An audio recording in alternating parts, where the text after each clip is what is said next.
Good morning, dear students. Let's move on to the next part of our first chapter, which is reproduction in plants. So far, we have learned about reproduction in plants through seeds. Today, we are going to learn about the reproduction in plants through the vegetative parts, that is, through stem, roots, and leaves. Okay, let's start with vegetative reproduction through stem. The examples which I have drawn here are of potato, ginger and onion. These all are very common and they must be found in your home. These are actually the underground stems. These can't be seen on the surface of the soil, but they are present under the ground, under the soil. And these all are fleshy in nature because of the storage of food. So whenever you get a chance to take a potato in your hand, then observe it carefully. You will see number of depressions like this and scars on the body of potato.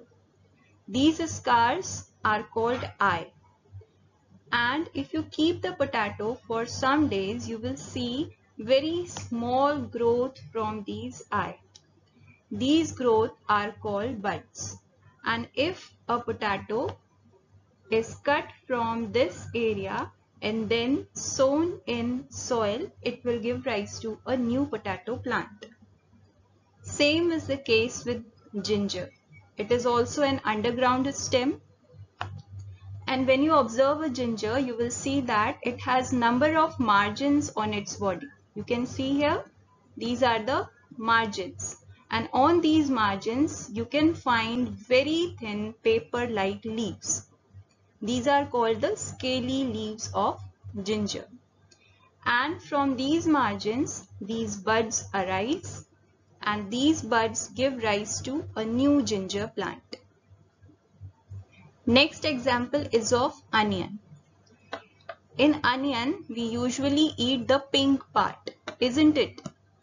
And generally, we throw this small white part from onion. We cut it and throw it. But this small white part is actually the stem. And what we eat in an onion is its fleshy leaves. So from this stem, when sown in ground, it can give rise to a new onion plant. So these are underground stems which develop from its vegetative part, that is stem. There are some more examples which I haven't drawn.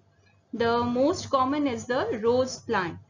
A rose plant is cut in a certain manner and sown in the ground so that it gives rise to a new rose plant.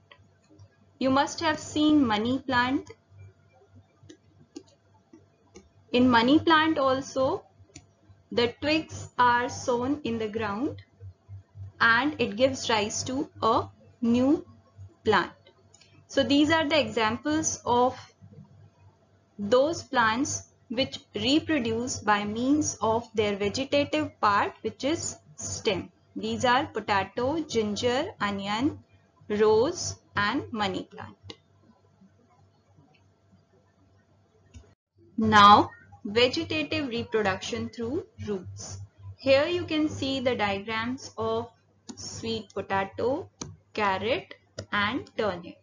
You must have seen all these three vegetables. Sweet potato is shakarkand, carrot is gajar and turnip is shaljam. All these three are roots. They are underground and they are fleshy. Why are they fleshy? Because of the storage of food. Now these roots have the capability to give rise to a new plant, and the stored food in them provides nourishment to the developing new plant. Reproduction through leaves. The example for such plants are bryophyllum, and begonia. Bryophyllum is also known as ajuba. It is its common name. And the leaves of Bryophyllum are thick and fleshy. They have got number of notches, that is depressions along their margins.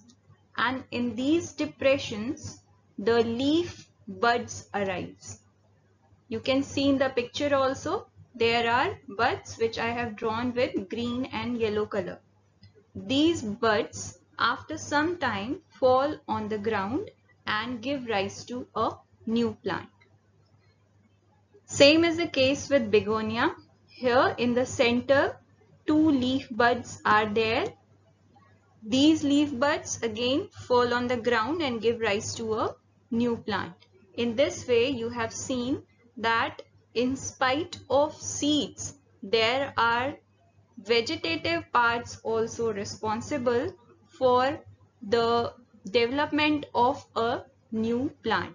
These are stem, roots and leaves. So that finishes this part of our first chapter. We will continue with the next part tomorrow. Thank you.